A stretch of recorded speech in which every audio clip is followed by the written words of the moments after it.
And this video is on the evolution unit, learning targets 10 and 11, looking at natural selection types and how we measure natural selection. So in this graph here, we're going to answer the question, can evolution be measured? And evolution can be measured, if you remember the last video, by tracking allele frequencies. And so let's say that we don't have something like allele frequencies and we're not measuring alleles and that sort of thing. Well, evolution can also be measured simply by tracking the occurrence of particular characteristics. And so if you look at this scatter plot here, we show the relationship between the number of individuals in a given population there in the y-axis, and in this case, leg length in chickens. It could be butterfly color or size of hippos or teeth length in rats or whatever, I don't know. Anything that we want to measure. This graph takes the shape of a bell. That's why it's called a bell curve or bell-shaped curve, in that the two extremes, the ends here, we'll call those the extremes, represent that in this case most chickens don't have a leg length less than 5 or more than 20. In some cases they do, but in most of the time they don't. Most of the time they exist here in this middle section of the graph, and so that's why the graph kind of has this nice neat bell, you know, like a bell, except for not so much. And so, well, let's just think for instance with our chickens, we have a field full of chickens, and in our field full of chickens, chickens with short legs are going to be doomed because our field turns to a small pond, and a really shallow pond, in that our pond now is 12 inches of water in it. Well, any chicken with legs less than 8 inches are not going to be able to swim, and they're going to die. Whereas chickens with longer legs are now going to survive. And so what would we expect this graph to look like? Well, all of a sudden,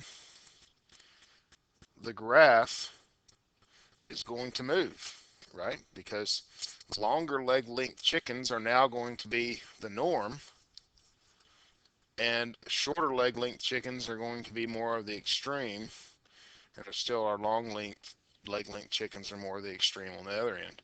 And so we have a movement. We have evolution happening in this population because of a change in the environment, and we can see that on a graph.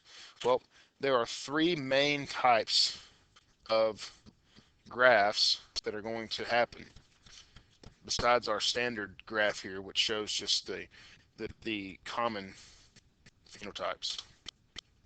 The first one is called stabilizing selection. And in this case, so we have our individuals again on the y-axis, the number of individuals here, that'll always be the same. And on the bottom, we have some sort of phenotype, whatever it is, chicken leg length, butterfly color, whatever. All right, and in the stabilizing selection graph, the intermediate condition, or the middle condition here, is selected for, meaning that it survives and reproduces in its environment. And the extreme positions, here and here, are selected against, meaning that they die. They have a smaller chance of survival.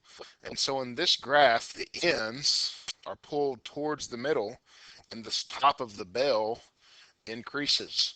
And so back to our chickens, this would be, for some reason, both short and tall chickens are dying, and all the middle chickens are the only ones that are living. Or maybe we are in an area where all the rocks are gray, and so black and white butterflies aren't selected for, but the middle condition, gray, is, because they match the rocks. Another example, humans who are born with a very low or very high birth weight have a lower chance of survival than those that are born with an average birth weight. Average birth weight in humans is like 6 to 8 pounds. Anything less than that, there's more complications. Anything more than that, there could be complications. Much less so now because of medicine and C-sections and things like that. But 150 years ago, if you were an 11-pound baby, it was not good for you. Or if you were a 4-pound baby, it was chances weren't good for you. And so, of course, now with medicine, this graph would probably look different. But this is a good idea of what that might be. Second type is directional selection. This is where one extreme condition is selected for or survives, and the other extreme condition is selected against or dies. So in this graph, the bell curve simply just moves in a direction towards one extreme or the other, to the right or to the left, towards one extreme or the other. An example of this, in cactuses or cacti, whatever you prefer, um, the ones with the most amount of spines are going to survive when the pig goes out and starts eating them. The pig likes to eat a cactus that doesn't have very many spines on it, and so all the cacti with very few spines are going to get eaten. The ones with lots of spines are going to get saved. And so 100 generations from now, what would you expect to see? Cactuses with more spines. And so what would you expect the pig to have to do? Well, the pig's going to have to figure out a way to eat cactuses with more spines. And so you kind of have both of these animals evolving at the same time. You can track that. So that's directional selection. The third kind is called disruptive selection.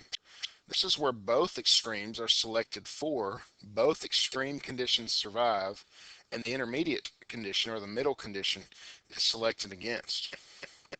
A great example of this is in this butterfly called African swallowtails. Both extreme conditions, the one on the left and the one on the right, mimic a different unpalatable species, meaning for some reason birds have figured out that the butterfly that these two mimic doesn't taste right, so they won't eat it. Well, these pretend that they're that butterfly and they don't get eaten. Well, the middle condition, the blend between these two, doesn't look like either one. Looks like a Snickers bar to the birds. And so the birds eat them up. And so that middle condition is selected against. And so you see the extremes surviving, the middle condition dying off. And so what would we say then about natural selection in this regard? Is it random or not? Well, is the outcome of this matchup going to be random? No. The little boy is going to lose every time. That natural selection is not random in that the most fit organism survives. However, is there something random that could occur in this matchup that would make the little boy win? Sure. The big man could have a heart attack. He could slip and fall. Something could hit him from the side and knock him over. It would have to be a big something. But whatever. Random can happen. And so there can be random changes in a population. So we're going to look at a few of those. One of those is called gene flow. Gene flow is when organisms are leaving or entering into a gene pool. Migration is what we would call this. This can cause a drastic change in the allele frequencies of a population. So look inside the circle here. We have a population of bugs. Everybody's happy. Green bugs seem to rule the roost with a few brown bugs. Well, look what's flying in. A whole population of brown bugs, including one that's homozygous dominant, that can only ever pass on its brown genes. What's going to happen in this population 500 generations from now? Brown is going to have much more of a voice. And so this migration into the population is going to change the allele frequencies of this population for a long time. Mutations are also a random change in a population. So mutations are technically random in that they weren't purposed. Mutations on the DNA are not purposed. And they can cause changes in an individual, which could then have changes in a population. If that is a beneficial mutation that makes that particular individual the most fit, or one of the most fit in the population. That one breeds, passes that mutation on to the next generation. Eventually, you're going to have a change in the allele frequencies in that population. And lastly, genetic drift. Genetic drift are random changes in a very small populations or small gene pool. So here you see this again, population of bugs, brown rules the roost. Um, and someone comes by and steps on two of the green bugs, well, that changes that population. No matter how fit or how strong or how wonderful green might have been, green was completely unable to stop the foot that stepped on it and died randomly. The man did not purpose to change the bug population. It just happened. And so there are two kinds of genetic drift we're going to look at. The first one is called bottlenecking, or the bottleneck effect. This is a drastic reduction in population due to a natural occurrence, like a volcano or a flood or a forest fire. And so there on the left, they call this the bottleneck effect because think of a bottle full of beads. You turn it up, all the beads don't come out, just a few of them do. Well, here on the left, we have like a 50-50 population, blue-yellow. A volcano happens, and only 10 individuals survive. Well, those 10 are now 80-20. And so that's going to be shown in the next population. The allele frequencies of that population were changed randomly, random volcano. All the animals melt equally in a volcano, no matter how strong they are. And so that's a random change in that population based on some sort of natural occurrence. Another type of genetic drift is called the founder's effect. And the founder's effect is when a small group decides to move away and takes the smaller gene pool with it. And so take, for instance, here, this colony. Well, we have a colony of, I don't know how many, I haven't counted these, maybe 30 people. And one of those people has some kind of condition. They're in the middle. Well, that person, along with four others, decide to go and start a new colony. Well, 100 generations later, whereas we might only have, what, less than 10% here, let's say 5% of the population is not even that, it's probably more like 3% of the population has this condition. Over here, 20% has it. And so what happens 500 generations from now? Whatever that condition is, 20% of the population now has it. And so we have this drastic change due to the small group moving away, and it's random. They didn't choose to take that condition with them. It just happened.